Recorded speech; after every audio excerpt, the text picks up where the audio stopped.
चलिए, so our next concept is potential energy of a dipole in uniform electric field. So here we are provided with uniform electric field.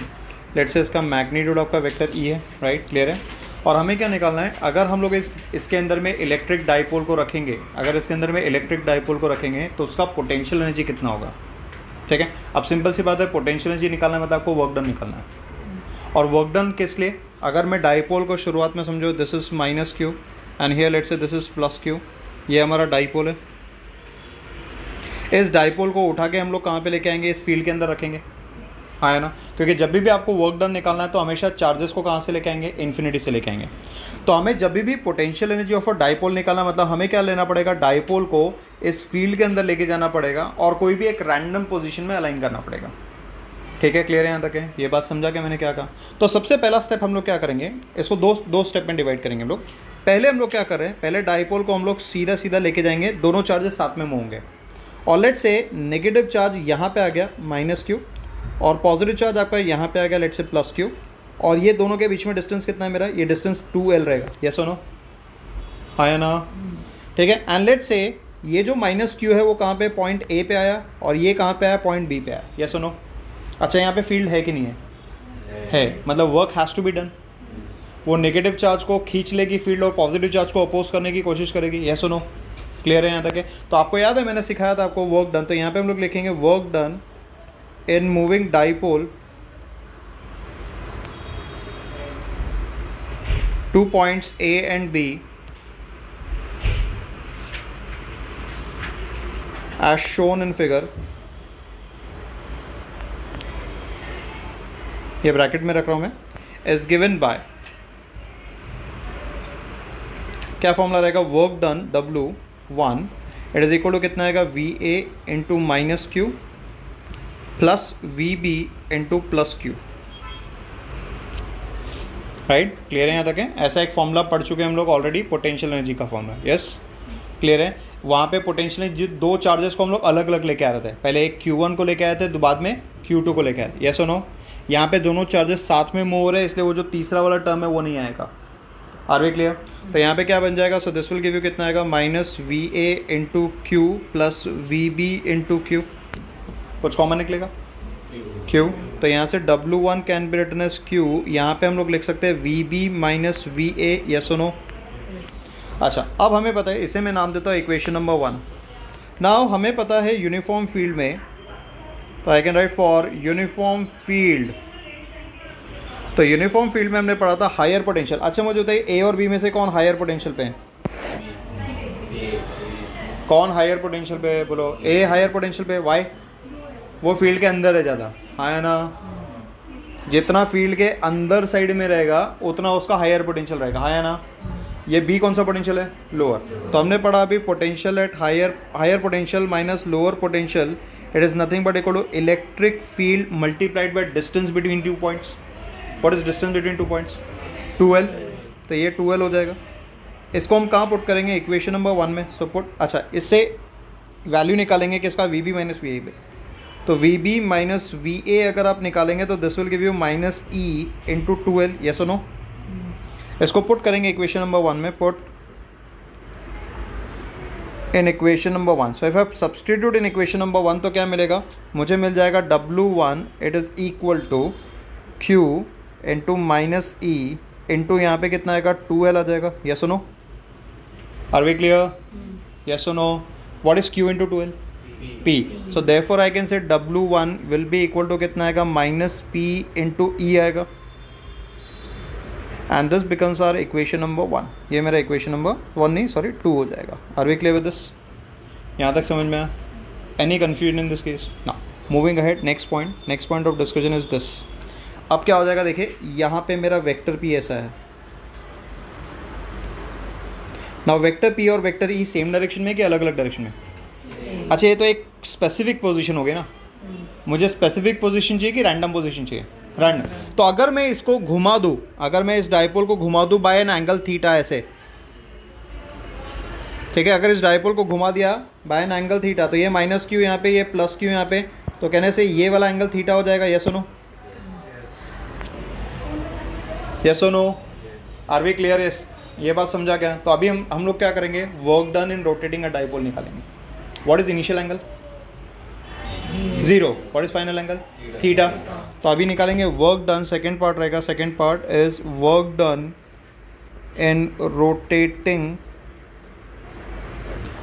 a dipole, work done in rotating a dipole by an angle theta, is given by, क्या मिलेगा यहाँ पे? सीधा निकलेगा W2. So W2 will be equal to कितना आएगा? PE into cos of theta initial. Theta initial यहाँ पे कितना आएगा? तो मैं पहले फॉर्मूला लिखता हूँ. थीटा इनिशियल माइनस कितना आएगा? Cos of theta final. Are we clear? What is theta initial?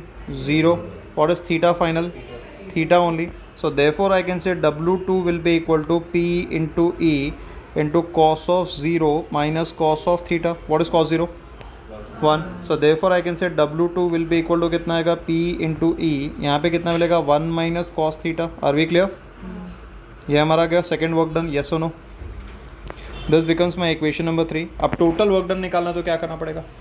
Add. किसको इसको ऐड करेंगे? W1 and W2. तो total work done will be equal to W, it is equal to W1 plus W2, right. So this will fetch us minus PE plus यहाँ पे कितना आएगा? PE in bracket 1 minus cos theta. और इसको अगर आप solve करेंगे तो आपको क्या मिलेगा? W is equal to minus PE cos theta. Yes और नो? P क्या होता है बेटा? Electric dipole moment. स्केलर है कि वेक्टर है? नेगेटिव टू पॉजिटिव डायरेक्टेड है ना भाई, तो वेक्टर हुआ, राइट. तो P is vector. E electric field intensity. Scalar है कि वेक्टर है? Vector. Negative to positive direction बता. थीटा क्या है? देखो दोनों के बीच में ये मेरा वेक्टर P इस डायरेक्शन में चला जाएगा ऊपर, ये मेरा वेक्टर P इस डायरेक्शन में चला जाएगा. हाँ या ना? तो थीटा is angle between vector P and vector E. तो कहने से ये AB cos थीटा का फॉर्मेट है. मतलब कौन सा प्रोडक्ट आएगा? Dot product. तो डॉट प्रोडक्ट के हिसाब से आप आगे बढ़ेंगे तो क्या मिलेगा? So therefore we get W is equal to, यहाँ पे कितना आएगा? Minus of vector P dot product with vector E. And this work done is stored in the form of potential energy. ये वर्क डन किसके form में store होगा? Potential energy के form में आपका स्टोर होगा. ये बात आपको ध्यान रखना है. And it is denoted by the symbol called as capital. So therefore यहाँ पे क्या बन जाएगा? So therefore I can say capital U it is equal to minus of vector P dot vector E. It is also equal to कितना आएगा? Minus यहाँ पे P into E into cos of theta. This is what you going to get. Are we clear in this case? Any confusion in this case? यहाँ तक ये बात समझा? पक्का? पिक्चर क्लियर है? देख लीजिए यहाँ तक.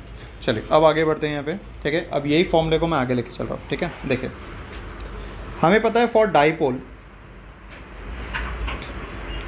के लिए हमें फॉर्मूला पता है टॉर्क का. Formula for torque is PE sine theta, right. और दूसरा हमें पोटेंशियल एनर्जी ऑफ डाइपोल का फॉर्मूला पता है minus PE cos theta. Yes और नो? यस और नो? चलिए अब यहाँ पे मैं अलग अलग सिचुएशन ले रहा हूँ. Suppose for example if I consider if theta is equal to 0. Theta equal to 0 मतलब कैसा हो जाएगा? ये समझ लीजिए कि इलेक्ट्रिक फील्ड है हमारी. ठीक है, और यहाँ पे जो डाइपोल रहेगा वो कैसा रहेगा? डाइपोल इस तरह से प्लेस्ड रहेगा. This is minus Q, this is plus Q. ये इलेक्ट्रिक फील्ड है और वेक्टर P हमारा इस डायरेक्शन में डायरेक्टेड रहेगा. यस और नो? ये हमारा वेक्टर P है. अग्रीड? हाँ या ना? अच्छा, अब सिचुएशन कैसा है देखिए. अगर मैं थीटा इक्वल टू 0 डालूँ यहाँ पे तो टॉर्क का वैल्यू कितना आएगा? Torque will be equal to P into E into sine 0. और साइन 0 0, तो कहने से torque will be 0. If I consider potential energy will be equal to कितना आएगा? P into E cos 0. कितना आएगा? 1. तो यहाँ पे कितना आएगा? Minus PE. कहने से this is the lowest value. हाँ है ना? मतलब कहने से पोटेंशियल एनर्जी इज मिनिमम. अच्छा, टॉर्क एक्ट नहीं हो रहा मतलब यहाँ पे ये इक्विलिब्रियम में है कि नहीं है? है. रोटेशनल इक्विलिब्रियम है. हाँ है ना? और पोटेंशियल एनर्जी कैसी वैल्यू है? मिनिमम है कि मैक्सिमम है? मिनिमम. तो ये जो सिचुएशन होती है ना जहाँ पे आपका टॉर्क 0 है, पोटेंशियल एनर्जी मिनिमम है, इसे हम लोग कहते हैं स्टेबल इक्विलिब्रियम. क्या कहते हैं हम लोग? स्टेबल. अब इसकी खासियत क्या है? स्टेबल इक्विलिब्रियम की खासियत ये है कि अगर मैंने डाइपोल को डिस्प्लेस किया, यहाँ पे चार्ज माइनस Q, यहाँ पे चार्ज प्लस Q, तो मुझे तो ये प्लस Q को इलेक्ट्रिक फील्ड का डायरेक्शन कहाँ से कहाँ होता है? इलेक्ट्रिक फील्ड का डायरेक्शन कहाँ से कहाँ होता है? Positive to negative. तो ये लाइन कौन सा है? पॉजिटिव. ये लाइन, तो ये पॉजिटिव चार्ज को यहाँ से क्या मिलेगा? रिपल्शन. यहाँ से क्या मिलेगा? मतलब इसको फोर्स कहाँ मिलेगा? राइट. इसको फोर्स कहाँ मिलेगा? लेफ्ट. तो ये डाइपोल को कैसे घुमाएगा? क्लॉकवाइज कि एंटी क्लॉकवाइज? क्लॉकवाइज। हमने कैसा टिल्ट किया डायपोल को? Anti clockwise. मतलब डायपोल को अगर मैंने एंटी क्लॉकवाइज टिल्ट किया तो फील्ड उसको वापस घुमा लेगी। मतलब कहने से इसको अगर मैंने इस पोजीशन से डिस्टर्ब किया तो ये वापस उसी जगह पे आएगा। ये खासियत होती है स्टेबल इक्विलिब्रियम की। तो स्टेबल इक्विलिब्रियम के लिए क्या ध्यान रखना है? नेट फोर्स या नेट टॉर्क जीरो होगा, पोटेंशियल एनर्जी आपका क्या होगा? पोटेंशियल एनर्जी मिनिमम होगा, और अगर आपने उस पोजीशन से उसको डिस्टर्ब किया तो वो वापस उसी पोजीशन पे आने की कोशिश करेगा। अंडरस्टूड? Are we clear? अच्छा, सेकंड सिनेरियो देख लेते हैं। Second scenario theta equal to 180। If I consider theta equal to 180, तो थीटा इक्वल टू 180 डालने पे टॉर्क का वैल्यू जीरो हो जाएगा। पोटेंशियल एनर्जी का वैल्यू अगर आप निकालेंगे तो potential energy will be equal to कितना आएगा? Plus P into E. अब इसका डायग्राम देख लेते हैं कैसा होगा। ये हमारी इलेक्ट्रिक फील्ड है, समझ लीजिए, ठीक है। इसके अंदर में दो चार्जेस रखे हुए हैं। Let's say this is plus Q and this is minus Q, और हमारा जो इलेक्ट्रिक डायपोल मोमेंट होता है वो नेगेटिव टू पॉजिटिव, मतलब इस डायरेक्शन में है। देखिए ध्यान से। सो this is my vector P, ये इलेक्ट्रिक फील्ड है। पी और ई के बीच में एंगल कितना है? 180। यस और नो? ये जो सिनारियो है जहाँ पे टॉर्क आपका जीरो होगा, पोटेंशियल एनर्जी आपकी मैक्सिमम होगी, इसे हम लोग क्या कहते हैं? इसे हम लोग कहते हैं स्टेबल इक्विलिब्रियम, अनस्टेबल इक्विलिब्रियम कहेंगे इसे। और ये वाला जो सिनारियो है इसे हम लोग कौन सा इक्विलिब्रियम कहते हैं? स्टेबल इक्विलिब्रियम कहते हैं। ये बात आपको ध्यान रखना है। Are we clear in this case? Picture समझ में आया? तो एक हो गया स्टेबल, दूसरा हो गया आपका unstable. Are we clear in this case? Is the picture very clear? Situation समझा के मैंने क्या कहा? अच्छा, अनस्टेबल इक्विलिब्रियम के बारे में क्या क्या बातें ध्यान रखनी है? पहली बात, सबसे इंपॉर्टेंट चीज़, कि अगर मैंने इसको थोड़ा सा भी डिस्प्लेस किया, समझो ऐसे डिस्प्लेस किया थोड़े से एंगल से, ये मेरा प्लस क्यू है, ये मेरा माइनस क्यू है, देख रहे हैं? फील्ड का डायरेक्शन कहाँ से कहाँ तक होता है? Positive to negative. ये वाला कौन सा एंड है? पॉजिटिव। ये वाला एंड कौन सा है? नेगेटिव। तो ये पॉजिटिव चार्ज को यहाँ से क्या मिलेगा? रिपल्शन। ये इसको क्या मिलेगा? अट्रैक्ट। मतलब कहने से इसको फोर्स ऐसे घूमेगा। मैंने कैसे घुमाया? क्लॉकवाइज के एंटी क्लॉकवाइज? क्लॉकवाइज। मैंने ऐसा क्लॉकवाइज घुमाया ना, ऐसा गया ना वो, तो फील्ड भी इसको कैसे घुमा देगी? क्लॉकवाइज। तो क्या वो कभी इस पोजीशन पे वापस आएगा? क्या नहीं, पूरा घूम जाएगा वो। समझा? अभी क्लियर है यहाँ तक है? स्टेबल इक्विलिब्रियम अनस्टेबल इक्विलिब्रियम का फ़र्क समझा? स्टेबल इक्विलिब्रियम में potential energy is minimum, unstable में potential energy is maximum. Stable equilibrium में अगर आपने उसको थोड़ा सा डिस्प्लेस किया उसकी गिवन पोजीशन से, it will come back to its original position. Unstable equilibrium में आपने थोड़ा सा भी उसको डिस्प्लेस किया वो पूरा घूम जाएगा। ये बात आपको ध्यान रखनी है। Are we clear in this case? पक्का? दोनों केसेस में स्टेबल हो या अनस्टेबल हो, आपका टॉर्क का वैल्यू कितना रहेगा? जीरो है। अच्छा, अब एक और सिनारियो ऐसा है कि अगर मैं टॉर्क का वैल्यू, अगर मैं थीटा इक्वल टू 90 ले लेता हूँ, समझो थीटा इक्वल टू 90 लेंगे तो टॉर्क आपका क्या हो जाएगा? मैक्सिमम होगा, which is equal to P into E. लेकिन उस केस में आपकी जो पोटेंशियल एनर्जी रहेगी वो क्या रहेगी? आपकी जीरो रहेगी। ये बात आपको ध्यान रखना है। Are we clear in this case? So this is all about your potential